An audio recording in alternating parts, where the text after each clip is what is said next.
Hey, what's up, everybody? Yep, my other channel got deleted, and yep, my video has already been taken off here, and I got my first strike. So I'm gonna hit back. I'm gonna take you. If you didn't get to see my last video, the town hall of CNN, I exposed that it was a green screen. You could tell the guy on each side of the sheriff, they're eye level.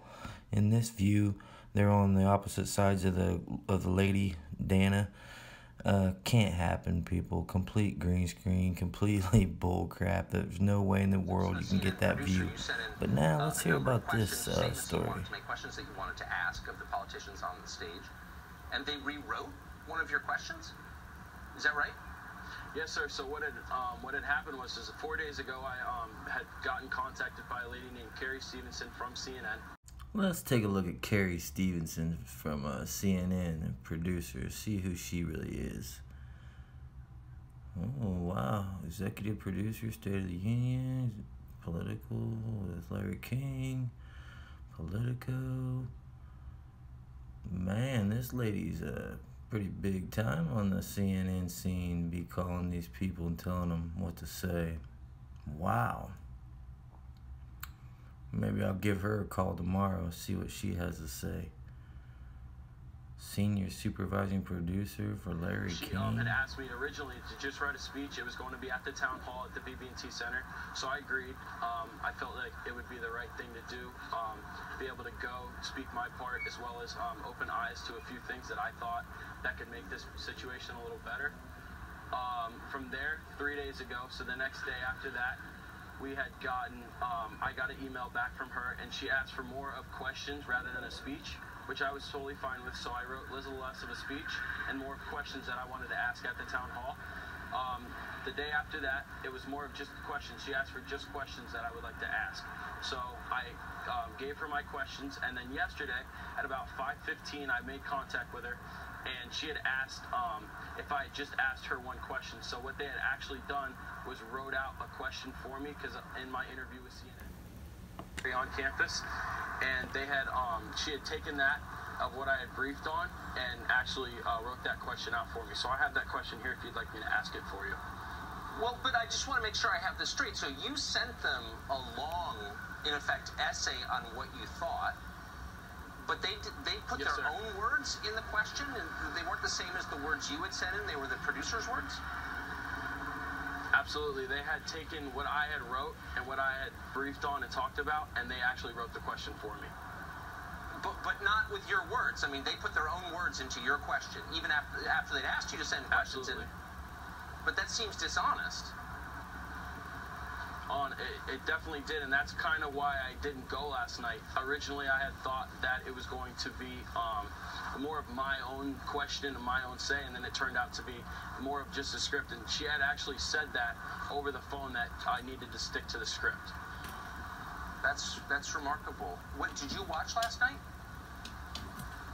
I watched a little bit of it. I kind of felt like I didn't really need to, because I knew that as soon as what had happened with me, that it was going to be more scripted and wasn't actually going to be actual questions, that I didn't feel the need to fully watch it. So if CNN was willing to reword your question, put their own words in your mouth, and as you said, you didn't want to go along with that, do you think they did that to other people last night? I mean, absolutely. From what I did see, I had seen a couple people that had asked questions before I did leave my house, and it was a little piece of paper cut out, and I know for a fact that nobody cut their own paper out and wrote their own question, especially when they were all based off the same topic. So to me, from right there, it showed that this isn't correct. Why are they all have the same size piece of paper with a short little question on it?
again.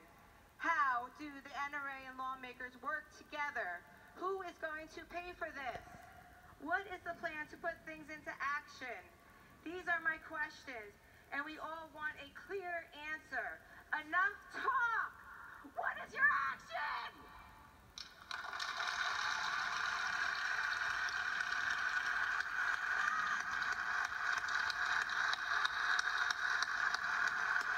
Give me a break. And look, everybody's got a band on their wrist.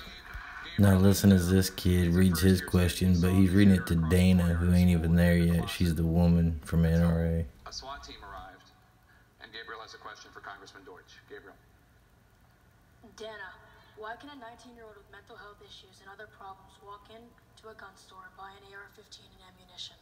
How was he able to get a gun when he was mentally ill and his mom called the cops on him 39 times? To share his experience. CNN had originally asked me to write a speech and questions, and it ended up being all scripted. Colton wrote questions about school safety, suggested using veterans as armed school security guards, but claimed CNN wanted him to ask a scripted question instead, so he decided not to go. I don't think that it's going to get anything accomplished. It's not going to ask the true questions that all the parents and teachers and students... Yeah, we're not allowed to ask questions anymore.